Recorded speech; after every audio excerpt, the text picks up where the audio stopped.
যখন মালাকুল মউত আসবে, যখন মৃত্যু চলে আসবে, যদি হিন্দু হয় চিতায় পোড়াবে, মুসলমান হলে মাটি দিবে, আগুনে পোড়ালে মাটি আগুনে জ্বলে যাবে, আর মাটিতে দাফন করলে মাটি খেয়ে ফেলবে, দেহের কোনো অস্তিত্ব থাকবে না। বাকি থাকে কি ভাই? আমরা যখন মানুষ মারা যায় তখন আমরা কি বলি ভাই? ইন্তেকাল করছে। কি করছে ভাই? ইন্তেকাল। কোনদিন কি জিজ্ঞেস করছেন ইমাম সাহেব, হুজুর ইন্তেকাল শব্দের অর্থ কি? জিজ্ঞেস করছেন? জানেন আপনারা ইন্তেকাল শব্দের অর্থ কি? ইন্তেকাল এটা আরবি শব্দ, আল ইন্তেকালু শব্দের অর্থ স্থান পরিবর্তন করা। ইন্তেকাল শব্দের অর্থ কি ভাই? স্থান পরিবর্তন করা। আমি আগেই বলছি, আমার আলোচনায় কোনো সুর ঠুর পাবেন না, কিন্তু কিছু মেসেজ পাবেন, কিছু শিখতে পারবেন, কিছু জানতে পারবেন। ইন্তেকাল শব্দের অর্থ কি ভাই? স্থান পরিবর্তন করা। আপনি দুনিয়ার স্থান পরিবর্তন করে আখিরাতের স্থানে রওনা হয়ে গেলেন। স্থান পরিবর্তন হলে রূহের কিন্তু কি হয় না? মৃত্যু হয় না। মৃত্যু হয়েছে কিসের ভাই? বডি। বডির মৃত্যু হয়েছে, রূহের মৃত্যু হয় না। এই রূহটাকে যদি ভালো হয়, আল্লাহ তাআলার পক্ষ থেকে ফেরেশতা এসে ডাক দেয়, ইয়া আইয়াতুহান নাফসুল মুতমাইন্না ইরজিই ইলা রাব্বিকি রাদিয়াতাম মারদিয়া ফাদখুলি ফি ইবাদি ওয়াদখুলি জান্নাতি। আল্লাহ তাআলা বান্দাকে ডাক দেয়, ইয়া আইয়াতুহান নাফসুল মুতমাইন্না ইরজিই ইলা রাব্বিকি রাদিয়াতাম মারদিয়া। আল্লাহ রাব্বুল আলামিন ডাক দেয়, ইয়া আইয়াতুহান নাফসুল মুতমাইন্না। ইয়া মানে হে, ইয়া মানে হে, হে প্রশান্ত আত্মা, যিনি রবের কথা মান্য করে, রবের হুকুম মেনে, আল্লাহর হুকুম রাজি খুশি করে, আল্লাহকে খুশি করে ফেলছে। আল্লাহ তাআলা এবার রূহটাকে ডাক দিচ্ছেন, ইয়া আইয়াতুহান নাফসুল মুতমাইন্না ইরজিই, তুমি ফিরে এসো। তুমি কি করো? ফিরে এসো। এখানে একটা ব্যাখ্যা দেই, তাহলে বুঝে আসবে। একটা বাচ্চা মাঠে খেলতে গেছে, মাঠে খেলাধুলা করতেছে, মাগরিবের আজান হয়ে গেছে। এখন বাচ্চার মা অথবা বাচ্চার বাবাকে ডাক দেয়, এদিকে ঘরে ফিরে আসো। কতক্ষণ ঠিক কিনা? ডাক দেয় ঘরে আয়, না ঘরে ফিরে এসো। ফিরে আস। একটা হলো আসা, আরেকটা হলো ফিরে আসা। দুইটা শব্দ কি এক? বাংলা বুঝেন? আসা আর ফিরে আসা কিন্তু কি না? এক না। আসা হলো মাত্র আসলো, আমি আপনাদের এখানে কোনোদিন আসি নাই, মাত্র আসছি, এটাকে বলে আসা। এটাকে বলে কি? আসা। আর যদি এখানকারই কোনো স্থানীয় মানুষ অন্য কোথায় যায়, আপনারা যদি তাকে ডাক দেন, তাহলে আসতে বলবেন না ফিরে আসতে বলবেন? ফিরে আসতে বলবেন। তার মানে বোঝা গেল আমরা দুনিয়াতে থাকার জন্য না, আমরা জান্নাতে আলমে রূহের থেকে আল্লাহ তাআলা আপনাকে আমাকে জান্নাতি হিসাবে ঘোষণা করে বাবা মাকে যেখানে জান্নাতে রাখছেন, সে জান্নাত আপনার আমার আসল ঠিকানা। কথা কন ঠিক কিনা? সেই জান্নাত থেকে আপনার বাবাকে এবং মাকে হযরত আদম আলাইহিস সালাতু ওয়াস সালাম এবং হাওয়া আলাইহিস সালাতু ওয়াস সালামকে পরীক্ষার জন্য যেভাবে দুনিয়াতে পাঠিয়েছেন, ঠিক তেমনি ভাবে তারা যেরকম জান্নাতি ছিল, বাবা মা যদি জান্নাতি হয়, সন্তানও কি ভাই? জান্নাতি। বাবা মা জান্নাতি হলে সন্তানও কি? জান্নাতি। এজন্য আল্লাহ রাব্বুল আলামিন আসতে বলে নাই, জান্নাতি যেহেতু আমরা, এজন্য আল্লাহ তাআলা ফিরে আসতে বলছে, ইয়া আইয়াতুহান নাফসুল মুতমাইন্না ইরজিই ইলা রাব্বিকি রাদিয়াতাম মারদিয়া ফাদখুলি ফি ইবাদি। আমার ইমানদার, আমার বান্দাদের দলভুক্ত হয়ে যাও। ওয়াদখুলি জান্নাতি, এবং আমার দেওয়া জান্নাতে তোমরা প্রবেশ করো। ইন্নাল হামদুলিল্লাহ নাহমাদুহু ওয়া নাস্তাঈনুহু ওয়া নাস্তাগফিরুহু ওয়া নু'মিনু বিহি ওয়া নাতাওয়াক্কালু আলাইহি ওয়া নাউযু বিল্লাহি মিন শুরুরি আনফুসিনা ওয়া মিন সাইয়্যাতি আ'মালিনা। মান ইয়াহদিহিল্লাহু ফালা মুদিল্লা লাহু ওয়া মান ইউদ্লিলহু ফালা হাদিয়া লাহু। ونشهد أن لا إله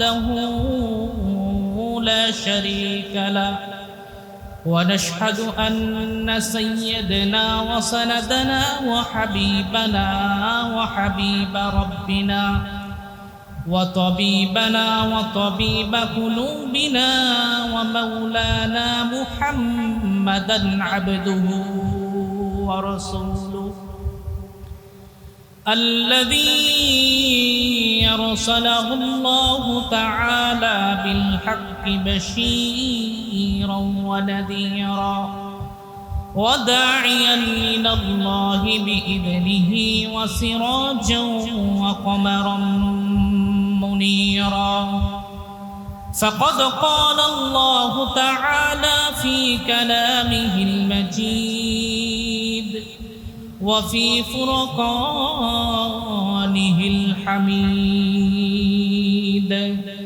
أعوذ بالله من الشيطان الرجيم بسم الله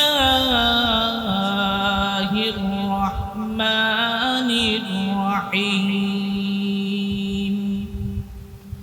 يوم لا ينفع مال ولا بنون إلا من أتى الله بقلب سليم وقال رسول الله صلى الله تعالى عليه وسلم حب الدنيا رأس كل خطيئة أو كما قال النبي عليه الصلاة والسلام سبحانك لا علم لنا إلا ما علمتنا إنك أنت العليم الحكيم وقال تعالى في شان حبيبه ومحبوبه ومعشوقه مخبرا وآمرا إن الله وملائكته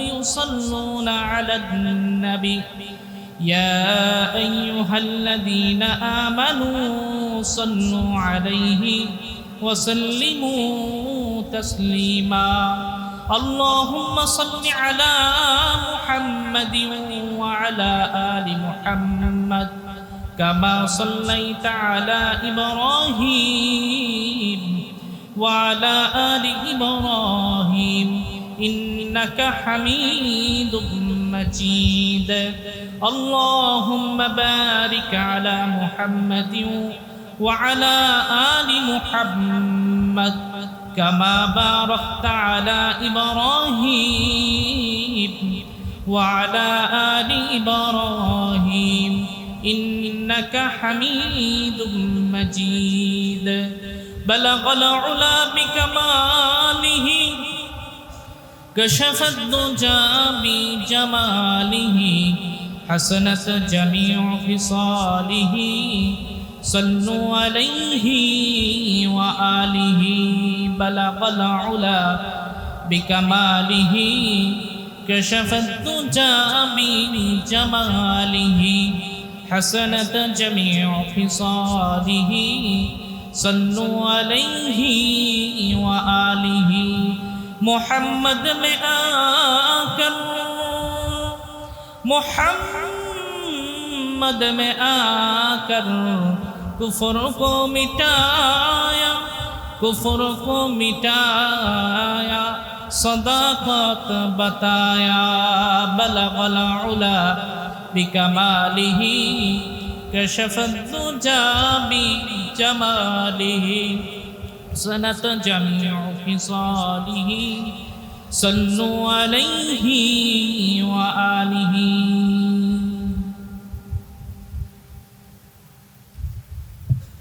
আলহামদুলিল্লাহ, পশ্চিমপাড়া যুব সমাজের উদ্যোগে দ্বিতীয় বার্ষিক ইসলামী মাহফিলের সম্মানিত সভাপতি, আমার সামনে সম্মুখপানে সমবেত জাতির শ্রেষ্ঠ সন্তান হযরতুল উলামা ইকরাম, আমার সম্মুখপানে সমবেত দিন দরদি ইসলাম প্রিয় আমার কলিজার টুকরা যুবক বন্ধুগণ, বৃদ্ধ বাবারা, স্নেহের কচি কাঁচা মাসুম বাচ্চারা, পর্দার অন্তরালে আবেদা সালেহা সম্মানিতা মা ও বোনেরা, আমরা সকলেই মহান রব্বুল ইজ্জতুল জালালের দরবারে তারই শেখানো ভাষায় কালিমাতুশ শুকর আদায় করছি, আলহামদুলিল্লাহ। আজকের এই মাহফিল পেয়ে আপনারা খুশি না বেজার? খুশির আওয়াজ উঁচু হয় না নিচু হয়? ইনশাআল্লাহ আরেকবার আল্লাহ তাআলার হামদ পড়তে রাজি আছি তো? ইনশাআল্লাহ আরেকবার পড়ছি, আলহামদুলিল্লাহ। লাখো কোটি দুরুদ ও সালাম বিশ্ব মানবতার মুক্তির দূত, বিশ্ব হেদায়েতের প্রতীক, বিশ্ব সভার সভাপতি, সাইয়্যিদুল মুরসালিন, খাতামুন নবিয়্যিন, আফতাবে নবুয়ত জনাবে মুহাম্মদুর রাসূলুল্লাহ সাল্লাল্লাহু আলাইহি ওয়াসাল্লামের উপর সকলে একবার দুরূদ শরীফ পড়ে নিচ্ছি, সাল্লাল্লাহু আলাইহি ওয়াসাল্লাম। প্রিয় যুবকরা আমার, আমি আসার পর যতটুকু শুনলাম, এই ইন্তেজামের পিছনে সবচেয়ে বেশি যুবকদের অবদান, মুরব্বীদের দোয়া এবং যুবকদের অবদান। যে কোনো কাজ করার আগে মুরব্বী রাখা দরকার আছে না নাই? আপনি যে কোনো কাজ যখন আঞ্জাম দিবেন, ওই কাজের মধ্যে যখন মুরব্বী থাকবে, ওই কাজের মধ্যে আল্লাহ তাআলার পক্ষ থেকে রহমত থাকবে। কথা কোন ঠিক কি না? যদি মুরব্বীদের দোয়া ছাড়া আমরা যত কিছুই ভালো কাজ করি না কেন, হতে পারে ভালো কাজ, কিন্তু তাদের আমরা বটবৃক্ষের মতো, তাদের যদি দোয়া নিয়ে আমরা কাজ করি, ওই কাজটার মধ্যে যিনি বরকত দিবেন তিনি কে? তো আলহামদুলিল্লাহ, এত সুন্দর আয়োজন। এখন তো মাহফিলের সিজনও না, মাহফিলের গড় সিজন চলতেছে। আপনারা আলহামদুলিল্লাহ পেয়ে গেছেন বাংলাদেশের আইডল তরুণদের সবচেয়ে পছন্দের মানুষ আবু তহা আদনান আসতেছে। আলহামদুলিল্লাহ বিরানি আসতেছে, আমি মাঝখান থেকে একটু সালাদ মাখায় দিই। কথা বল ঠিক কিনা? মাশাআল্লাহ। তো প্রিয় ভাইয়েরা, আমাদের সবচেয়ে বেশি গুরুত্বপূর্ণ হচ্ছে আল্লাহ রাব্বুল আলামিন আমাদের দেহের ভিতরে একটা কলব দিছে। কথা বল ঠিক কিনা? যার কলব ভালো, যার দিল ভালো, তার সব ভালো। এই কলবটা যদি পরিশুদ্ধ করে উলামা ইকরামের জবান থেকে কিছু কথা শুনি, কথাটা আপনার আমার দিলে লাগবে। কথা কোন ঠিক কিনা?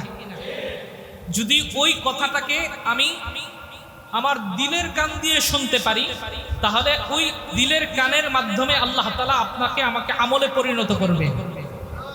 আর যদি দিলের কান না লাগাইয়া শুধু কানের মধুরতার সুর নিয়ে পাগল থাকি, তাহলে ওই কানের মজা হবে, দিলের কথা, দিলের দিলের খোরাক মিলবে না। কথা বলতে কি না? এজন্য দিলের কানটা লাগায়া কথাগুলো শুনবো ইনশাআল্লাহ। প্রিয় ভাইয়েরা, আল্লাহ রাব্বুল আলামিন আপনাকে আমাকে সবচাইতে দামি সম্পদটা দিয়েছেন, সেটা হচ্ছে আপনাকে আমাকে আল্লাহ তাআলা সর্বপ্রথম মানুষ হিসাবে বানিয়েছেন। কথা কোন ঠিক কিনা? মানুষ হিসাবে আল্লাহ তাআলার কাছে কোনো দরখাস্ত করছিলাম যে আল্লাহ আপনি আমাকে মানুষ বানান, গরু ছাগল বানায়েন না, কুকুর বানায়েন না, বিড়াল বানায়েন না, ভেড়া বানায়েন না, বকরি বানায়েন না, শুকর বানায়েন না, শ্রীগাল বানায়েন না, এরকম কোনো আবেদন করছিলাম? করি নাই। বিনা আবেদনে রব্বে কাবা, রব্বে কায়নাত আপনাকে আমাকে অনুগ্রহ করলেন, আমাকে আপনাকে দয়া করে মানুষ হিসাবে বানিয়েছেন। এটা রবের পক্ষ থেকে কত বড় দয়া, বলি আল্লাহু আকবার। শুধু তাই নয়, মানুষ হিসাবে বানানোর পরে আল্লাহ রাব্বুল আলামিন কালামে হাকিমের মধ্যে ঘোষণা দিলেন, ওয়ালাকাদ বানি আদামু কাররামনা, আমি বনি আদমকে সবচেয়ে সম্মানিত করে সৃষ্টি করেছি। সৃষ্টির শ্রেষ্ঠ হচ্ছে মানব জাতি, যার ফলে আল্লাহ রাব্বুল আলামিন এই মানব জাতির শ্রেষ্ঠত্ব প্রমাণ করার জন্য সমস্ত ফেরেশতাদেরকে দিয়ে আল্লাহ তাআলা আদম আলাইহিস সালাতু ওয়াস সালামকে সিজদা করিয়ে আদমের মর্যাদা আল্লাহ তাআলা বুলন্দ করেছেন। বলি সুবহানাল্লাহ। এটা কত বড় রবের দয়া, কত বড় রবের ইহসান, কত বড় রবের করুণা যে রব আপনাকে আমাকে মানুষ বানায়। মানুষ বানানোর পরে আল্লাহ রাব্বুল আলামিন আপনার ভিতরে একটা রূহ দিয়েছে। কথা কোন ঠিক কি না? এই রূহ ছাড়া মানুষের কোনো দাম আছে? রূহ যদি দেহের থেকে বের হয়ে যায় তখন মানুষ এটাকে বলে ডেড বডি। কি বডি? Dead body. আর যখন এই রূহটা চলে যায় তখন এই দেহের তেমন কোনো কি থাকে না, দাম থাকে না। যতক্ষণ রূহ আছে ততক্ষণ বডির দাম আছে, যতক্ষণ রূহ নাই ততক্ষণ এই দেহের কি নাই, মূল্য। আল্লাহ রাব্বুল আলামিন সুবহানাহু ওয়া তাআলা শানুহু পৃথিবীতে সমস্ত রূহগুলাকে একসাথে বানিয়েছেন। আদম আলাইহিস সালাতু ওয়াস সালাম এবং হযরত হাওয়া আলাইহিস সালাতু ওয়াস সালাম তাদের সৃষ্টির পদ্ধতি ছিল আলাদা। আল্লাহ তাআলা আদম আলাইহিস সালাতু ওয়াস সালামকে সরাসরি মাটি দ্বারা সৃষ্টি করে তার বাম পাথরের হাত থেকে তার স্ত্রী হযরত হাওয়া আলাইহিস সালাতু ওয়াস সালামকে সৃষ্টি করে। এই দুই সৃষ্টি একটু ভিন্ন। তারপরে হযরতে ঈসা আলাইহিস সালাতু ওয়াস সালাম বাবা ছাড়া মার গর্ভে হযরতে জিবরাইল আলাইহিস সালাতু ওয়াস সালামের ফুৎকারের মাধ্যমে আল্লাহ তাআলার নির্দেশে হযরতে ঈসা আলাইহিস সালাতু ওয়াস সালাম। আর পৃথিবীতে এই তিনজন ব্যক্তি ব্যতীত পৃথিবীর সমস্ত মানুষের সৃষ্টি একই পদ্ধতি। হযরতে আদম আলাইহিস সালাতু ওয়াস সালাম, হযরতে হাওয়া আলাইহিস সালাতু ওয়াস সালাম, হযরতে ঈসা আলাইহিস সালাতু ওয়াস সালাম, এই তিনজনের সৃষ্টি হচ্ছে একটু ব্যতিক্রম। বাকি পৃথিবীতে যত মানুষকে আল্লাহ তাআলা সৃষ্টি করেছেন সমস্ত সৃষ্টির পদ্ধতি আল্লাহ তাআলার কাছে একটা ছিল। সেটি হচ্ছে প্রত্যেক বাবার পৃষ্ঠদেশ থেকে মার রেহেমের মাধ্যমে আল্লাহ রাব্বুল আলামিন পৃথিবীতে সমস্ত মানুষগুলোকে সৃষ্টি করেছে, বলে সুবহানাল্লাহ। আল্লাহ রাব্বুল আলামিন সর্বপ্রথম সমস্ত রূহগুলোকে একসাথে সৃষ্টি করে আলমে রূহের জগতে রাখলেন। তো পৃথিবীতে আদম আলাইহিস সালাতু ওয়াস সালাম থেকে নিয়ে শুরু করে একেবারে কিয়ামতের আগ মুহূর্ত পর্যন্ত যে মানুষটা পৃথিবীতে আসবে সমস্ত মানুষের রূহকে আল্লাহ তাআলা একসাথে বানিয়েছেন। তাহলে রূহের বয়সের দিক থেকে যদি আপনি আমি হিসাব করি, কেউ কারো ছোট না, কেউ কারো বড় না, কেউ কারো ছোট না, কেউ কারো বড় না। বাবার বয়স যা ছেলের বয়সও তা, দাদার বয়স যা নাতির বয়সও কি তা। এটা কিসের বয়স ভাই? রূহের বয়স। সমস্ত রূহের বয়স কি এক। পৃথিবীতে কোন রূহের বয়স কেউ কারো ছোট না, কেউ কারো বড় না। আল্লাহ রাব্বুল আলামিন আরমে রূহের জগতে রাখার পর আল্লাহ তাআলা ধারাবাহিকভাবে কোন রূহকে আগে পাঠিয়েছেন, কখনো কোন রূহকে পরে পাঠিয়েছেন, কিন্তু সমস্ত রূহগুলাকে আল্লাহ তাআলা কি বানিয়েছেন ভাই? একই সাথে বানিয়েছেন, বলি সুবহানাল্লাহ। আল্লাহ রাব্বুল আলামিন এই রূহকে বানানোর পরে একটা সেমিনার করছিলেন। এই সেমিনারের মধ্যে একটা ক্লাসের মধ্যে অনেক সময় ফার্স্ট বয় থাকে কিনা দেখবেন। ক্লাসের মধ্যে যদি কখনো স্যার ক্লাস টিচার কোনো প্রশ্ন করে তো এই প্রশ্নের উত্তর সর্বপ্রথম ফার্স্ট বয় আগে দেয়, কথা কোন ঠিক কিনা? তো ক্লাসের মধ্যে রূহের জগতে সমস্ত রূহগুলো একসাথে ছিল। আল্লাহ রাব্বুল আলামিন সর্বপ্রথম রূহগুলোকে একত্রিত করে আল্লাহ তাআলার পক্ষ থেকে প্রশ্ন করা হয়েছিল, আলাস্তু বিরব্বিকুম, আমি কি তোমাদের রব নই? আলাস্তু বিরব্বিকুম, আমি কি তোমাদের রব নই? সমস্ত রূহগুলোকে প্রশ্ন করছেন কে? আল্লাহ। ফার্স্ট বেঞ্চ থেকে ফার্স্ট বয় মুহাম্মদুর রাসূলুল্লাহ উত্তর দিলেন, ক্বালু বালা, অবশ্যই আপনি আমাদের রব। মুহাম্মদুর রাসূলুল্লাহ সাল্লাল্লাহু আলাইহি ওয়াসাল্লামের জবাব শুনে সমস্ত আম্বিয়া আলাইহিমুস সালাতু ওয়াস সালাম বললেন, ক্বালু বালা। পৃথিবীর সমস্ত রূহগুলা একই উত্তর শুনে উত্তর দিলেন, ক্বালু বালা, অবশ্যই আপনি আমাদের রব। আল্লাহ রাব্বুল আলামিন বললেন, এ তো ক্লাস, ক্লাসে তো অনেক পড়াই জিজ্ঞাসা করা হয়, অনেক কিছুই উত্তর দেওয়া হয়, তবে ক্লাসের পড়া একদিন না একদিন পরীক্ষায় রূপান্তর করার দরকার আছে না নাই?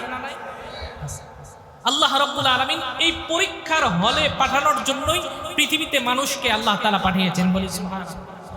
ওই যে ক্লাসে পড়া দিয়েছিলেন কলু বালা, এই কলু বালা আসলে কি ঠিক আছে না ঠিক নাই, এটা পরীক্ষার জন্যই দুনিয়াতে আসে, আর কোনো উদ্দেশ্য নয়। দুনিয়াতে আসার ওই যে ক্লাসে বলছিলেন কলু বালা, এটা কি আসলেই দিলের কলু বালা নাকি শুইনা শুইনা কলু বালা, এটা পরীক্ষা করার জন্যই আল্লাহ তাআলা কি করেছেন ভাই? দুনিয়াতে পাঠিয়েছেন। সুবহানাল্লাহ। আল্লাহ রাব্বুল আলামিন সুবহানাহু ওয়া তাআলা শানুহু আপনাকে আমাকে যখন দুনিয়াতে পাঠালেন, পাঠানোর পরে আল্লাহ রাব্বুল আলামিন এই রূহটাকে আল্লাহ তাআলা বাবার পৃষ্ঠদেশ থেকে মার রেহেমের মধ্যে 3 স্তর রেহেমের ভিতরে আল্লাহ তাআলা অন্ধকারের মধ্যে আল্লাহ রাব্বুল আলামিন আপনার বডি স্ট্রাকচার বানাইলেন। সেই রব আছে না নাই? বাবার পৃষ্ঠদেশ থেকে একটা নাপাক পানিকে আল্লাহ রাব্বুল আলামিন সেটাকে নিলেন মার রেহেমের ভিতরে 3 স্তর গভীরে, সেটাকে আল্লাহ রাব্বুল আলামিন বডি স্ট্রাকচার বানাইলেন। বানানোর পরে আল্লাহ রাব্বুল আলামিন সপ্তাহ বা সপ্তাহ, ডে বা ডে, একদিন পর একদিন এই বডিটার কিছু পরিবর্তন ঘটতে শুরু হলো। তারপর আল্লাহ রাব্বুল আলামিন এটার ভিতরে রূহ দিলেন। এটার ভিতরে কি দিলেন ভাই? রূহ দিলেন। তারপর পৃথিবীতে আপনি আমি আসলাম। আসার পর প্রিয় ভাই, হাত দিয়ে ধরার কোনো শক্তি ছিল না, জবান দিয়ে কথা বলার কোনো শক্তি ছিল না, কাউকে স্পর্শ করার শক্তি ছিল না, পা দিয়ে চলার কোনো শক্তি ছিল না, কাউকে আপনি কোনো কিছু কথা বলবেন সেই কথা বলারও শক্তি ছিল না। যিনি আপনাকে ধীরে ধীরে শক্তি দিলেন তিনি কে? যিনি আপনাকে এত সুন্দর করে সিস্টেমের মধ্যে পৃথিবীতে আনলেন, আনার পরে আল্লাহ রাব্বুল আলামিন চিন্তা করলেন দুনিয়াতে এই নবজাতক খাবার পর্যন্ত কোনো কিছু উপযুক্ত হয় নাই। আল্লাহ রাব্বুল আলামিন মার বুকের স্তনের মধ্যে রক্তের চাকাকে দুধে রূপান্তরিত করলেন। বলি আল্লাহ।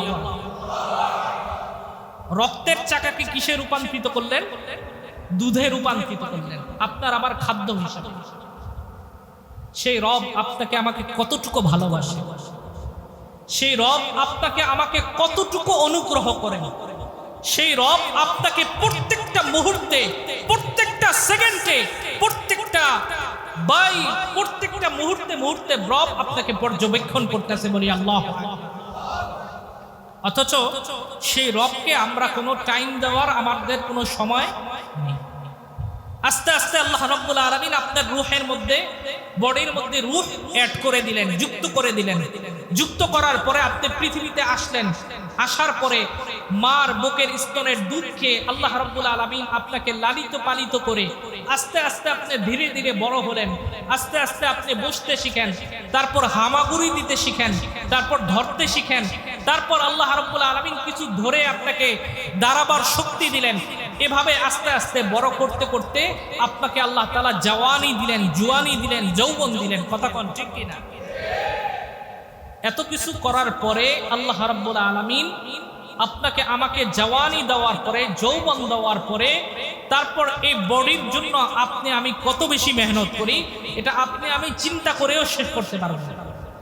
এই বডিকে আরাম পাওয়ানোর জন্য, এই বডিটা যেন একটু শান্তিতে থাকে, এর জন্য মানুষের চাকরির দরকার। কথা কোন ঠিক কিনা? গাড়ির দরকার এই বডিকে আরাম পৌঁছানোর জন্য। কথা কোন ঠিক কিনা? বাড়ির দরকার, নারীর দরকার, সমস্ত কিছুর জন্য ভাই, এই বডির জন্য। আল্লাহ রাব্বুল আলামিন যে আপনাকে আমাকে যে রূহ দিয়েছেন, এই রূহের কোনোদিনও মৃত্যু হবে না। রূহ যে আল্লাহ তাআলা আলমের জগতে, রূহের জগতে বানিয়েছেন, এই রূহের কিয়ামত পর্যন্ত কখনো কি হবে না? মৃত্যু হবে না। হয় জান্নাতি নয় জাহান্নামে, কিন্তু এই রূহের মৃত্যু হবে না। এই রূহ শুধু স্থান পরিবর্তন করবে। এই রূহ শুধু কি করবে ভাই? স্থান পরিবর্তন করবেন। প্রথমে ছিল আলমে রূহের জগতে, তারপর ওখান থেকে স্থান পরিবর্তন করে আসলো মায়ের রেহেমের ভিতরে, তারপর আসলো দুনিয়াতে।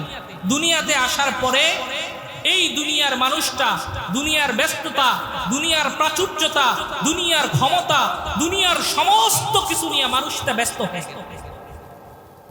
আল্লাহ রাব্বুল আলামিন ডাক দিয়ে বলেন, দুনিয়ার মানুষ যখন প্রাচুর্যে ব্যস্ত, আল্লাহ তাআলা বান্দাকে স্মরণ করিয়ে দিয়ে বলেন, আলহাকুমুত তাকাসুর হাত্তা যুরতুমুল মাকাবির। আল্লাহ তাআলা বলেন, আলহাকুমুত তাকাসুর, দুনিয়ার মানুষ প্রাচুর্য নিয়ে ব্যস্ত, হাত্তা যুরতুমুল মাকাবির, এই প্রাচুর্য নিয়ে দুনিয়া দুনিয়া করতে করতে এক পর্যায়ে হাত্তা যুরতুমুল মাকাবির, সে মাকাবির কবর পর্যন্ত পৌঁছে। তারপর দুনিয়ার খেলা শেষ। তো আল্লাহ রাব্বুল আলামিন যেই রূহ আপনাকে আমাকে বানাইলেন, সেই রূহটাকে রূহের জগৎ থেকে স্থান পরিবর্তন করে মার রেহেমের মধ্যে দিলেন, মার রেহেম থেকে স্থান পরিবর্তন করে দুনিয়ার মধ্যে পাঠাইলেন। পাঠানোর পরে আমরা এই রূপটাকে কোনো দাম না দিয়ে আমরা এই বডির পিছনে লেগে গেলাম। এই বডিটাকে কি দরকার, বডির কোন খাওয়া দরকার, বডির কিভাবে আরাম দরকার, বডিটার কিভাবে আয়েশ দরকার, বডিটার রাস্তায় কিভাবে গাড়ি দিয়ে চলবে, কিভাবে বাড়ি লাগবে, কিভাবে গাড়ি লাগবে, সমস্ত ব্যস্ততা আমাদের কিসের পিছনে ভাই? বডির পিছনে। রুহের কিন্তু কি নাই খবর। স্বাভাবিকভাবে যদি কারো জ্বর ঠান্ডা লাগে তাহলে স্বাভাবিকভাবে ফার্মেসিতে যায়, ডাক্তারের কাছে যায়, এলাকার দোকানদারের কাছে যায়, কথা কোন ঠিক কিনা? যদি আরেকটু জ্বরটা বেশি মনে হইতেছে না শরীরটা বেড়া, মনে হইতেছে চিকুনগুনিয়া, তো যায় সদর হাসপাতালে, যায় ল্যাবে ব্লাড টেস্ট করে। ব্লাড টেস্ট করার পর দেখে না অবস্থা খারাপ, রক্তের প্লাটিনাম কমে গেছে, তো যায় বড় ডাক্তারের কাছে, ডাক্তারে ভিজিট দিয়ে ডাক্তার দেখায়। অবস্থা পরিবর্তন হতে থাকলে, অবস্থা যদি আরো নাজুক অবস্থা হয়, ডাক্তার সাজেস্ট করে যাও আইসিইউতে যাও। এভাবে বডির জন্য হাজার হাজার কোটি কোটি টাকা আপনি আমি খরচ করতে রাজি আছি। তারপর এই বডিটাকে চিকিৎসা করার পরেও যদি সুস্থ না হয়, এমনও ইতিহাসে বহুত আছে, বহুত মানুষ নিজের ভিটামাটি বিক্রি করতেও রাজি হয়ে যায়, কথা কোন ঠিক কিনা? এই বডিটাকে বাঁচিয়ে রাখার জন্য, এই বডিটাকে সুস্থ রাখার জন্য নিজের ভিটামাটি পর্যন্ত বিক্রি করে দেয়। ভিটামাটি বিক্রি করে দিয়েও হলেও চিকিৎসা চালায়। ভিটামাটি বিক্রি করে দেওয়ার পরেও যদি চিকিৎসায় সুস্থ না হয়, তখন হায়া, শরম, লজ্জা সব কিছু ফেলে দিয়ে মানুষের কাছে দ্বারস্থ হয়, আমাকে কিছু সাহায্য করো, কতক্ষণ ঠিক কিনা? কিসের জন্য ভাই? কিসের জন্য? বডির জন্য। কিন্তু এই বডির আল্লাহ রাব্বুল আলামিন চিরস্থায়ী দুনিয়াতে রাখবেন না। এই বডিটা একদিন কি হয়ে যাবে? শেষ হয়ে যাবে। যখন মালাকুল মউত আসবে, যখন মৃত্যু চলে আসবে, যদি হিন্দু হয় চিতায় পোড়াবে, মুসলমান হলে মাটি দিবে, আগুনে পোড়ালে মাটি আগুনে জ্বলে যাবে, আর মাটিতে দাফন করলে মাটি খেয়ে ফেলবে, দেহের কোনো অস্তিত্ব থাকবে না। বাকি থাকে কি ভাই? আমরা যখন মানুষ মারা যায় তখন আমরা কি বলি ভাই? ইন্তেকাল করছে। কি করছে ভাই? ইন্তেকাল। কোনদিন কি জিজ্ঞেস করছেন ইমাম সাহেব, হুজুর ইন্তেকাল শব্দের অর্থ কি? জিজ্ঞেস করছেন? জানেন আপনারা ইন্তেকাল শব্দের অর্থ কি? ইন্তেকাল এটা আরবি শব্দ, আল ইন্তেকালু শব্দের অর্থ স্থান পরিবর্তন করা। ইন্তেকাল শব্দের অর্থ কি ভাই? স্থান পরিবর্তন করা। আমি আগেই বলছি, আমার আলোচনায় কোনো সুর ফুর পাবেন না, কিন্তু কিছু মেসেজ পাবেন, কিছু শিখতে পারবেন, কিছু জানতে পারবেন। ইন্তেকাল শব্দের অর্থ কি ভাই? স্থান পরিবর্তন করা। আপনি দুনিয়ার স্থান পরিবর্তন করে আখিরাতের স্থানে রওনা হয়ে গেলেন। স্থান পরিবর্তন হলে রূহের কিন্তু কি হয় না? মৃত্যু হয় না। মৃত্যু হয়েছে কিসের ভাই? বডি। বডির মৃত্যু হয়েছে, রূহের মৃত্যু হয় না। এই রূহটাকে যদি ভালো হয়, আল্লাহ তাআলার পক্ষ থেকে ফেরেশতা এসে ডাক দেয়, ইয়া আইয়াতুহান নাফসুল মুতমাইন্না ইরজিই ইলা রাব্বিকি রাদিয়াতাম মারদিয়া ফাদখুলি ফি ইবাদি ওয়াদখুলি জান্নাতি। আল্লাহ তাআলা বান্দাকে ডাক দেয়, ইয়া আইয়াতুহান নাফসুল মুতমাইন্না ইরজিই ইলা রাব্বিকি রাদিয়াতাম মারদিয়া।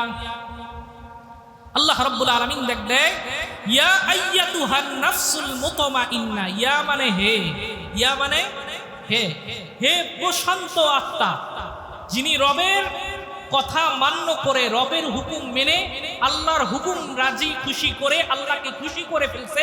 আল্লাহ তাআলা এবার রূহটাকে ডাক দিচ্ছেন, ইয়া আইয়াতুহান নাফসুল মুতমাইন্না ইরজিই, তুমি ফিরে এসো। তুমি কি করো? ফিরে এসো। এখানে একটা ব্যাখ্যা দেই, তাহলে বুঝে আসবে। একটা বাচ্চা মাঠে খেলতে গেছে, মাঠে খেলাধুলা করতেছে, মাগরিবের আজান হয়ে গেছে। এখন বাচ্চার মা অথবা বাচ্চার বাবাকে ডাক দেয়, এদিকে ঘরে ফিরে আসো, কতক্ষণ ঠিক কিনা? ডাক দেয় ঘরে আয়, না ঘরে ফিরে এসো, ফিরে আসো। একটা হলো আশা, আরেকটা হলো ফিরে আসা, দুইটা শব্দ কি এক? বাংলা বুঝেন? আশা আর ফিরে আসা কিন্তু কি না, এক না। আশা হলো মাত্র আসলো, আমি আপনাদের এখানে কোনোদিন আসি নাই, মাত্র আসছি, এটাকে বলে আশা। এটাকে বলে কি? আশা। আর যদি এখানকারই কোনো স্থানীয় মানুষ অন্য কোথায় যায়, আপনারা যদি তাকে ডাক দেন, তাহলে আসতে বলবেন না ফিরে আসতে বলবেন? ফিরে আসতে বলবেন। তার মানে বোঝা গেল আমরা দুনিয়াতে থাকার জন্য না, আমরা জান্নাতে আলমে রূহের থেকে আল্লাহ তাআলা আপনাকে আমাকে জান্নাতি হিসাবে ঘোষণা করে বাবা মাকে যেখানে জান্নাতে রাখছেন, সে জান্নাত আপনার আমার আসল ঠিকানা। কথা বল ঠিক কিনা? সেই জান্নাত থেকে আপনার বাবাকে এবং মাকে হযরত আদম আলাইহিস সালাতু ওয়াস সালাম এবং হাওয়া আলাইহিস সালাতু ওয়াস সালামকে পরীক্ষার জন্য যেভাবে দুনিয়াতে পাঠিয়েছেন, ঠিক তেমনি ভাবে তারা যেরকম জান্নাতি ছিল, বাবা মা যদি জান্নাতি হয়, সন্তানও কি ভাই? জান্নাতি। বাবা মা জান্নাতি হলে সন্তানও কি? জান্নাতি। এজন্য আল্লাহ রাব্বুল আলামিন আসতে বলে নাই, জান্নাতি যেহেতু আমরা, এজন্য আল্লাহ তাআলা ফিরে আসতে বলছে। ইয়া আইয়াতুহান নাফসুল মুতমাইন্না ইরজিই ইলা রাব্বিকি রাদিয়াতাম মারদিয়া ফাদখুলি ফি ইবাদি। আমার ইমানদার আমার বান্দাদের দলভুক্ত হয়ে যাও, ওয়াদখুলি জান্নাতি, এবং আমার দেওয়া জান্নাতে তোমরা প্রবেশ করো। এজন্য প্রিয় ভাই, আপনি আমি কেউ দুনিয়ার জন্য নয়, আপনি কিসের জন্য ভাই? আল্লাহর জান্নাতের জন্য উপযুক্ত করে আপনাকে আমাকে পাঠিয়েছেন। আপনারা শুনলে আশ্চর্য হবেন, ফেরাউনের নাম শুনছেন, হামানের নাম শুনছেন, কারুনের নাম শুনছেন, সাদ্দাতের নাম শুনছেন, আবু জাহেল, উতবা, শাইবা, মুগীরা, বড় বড় কঠোরপন্থী কাফেরের নাম শুনছেন।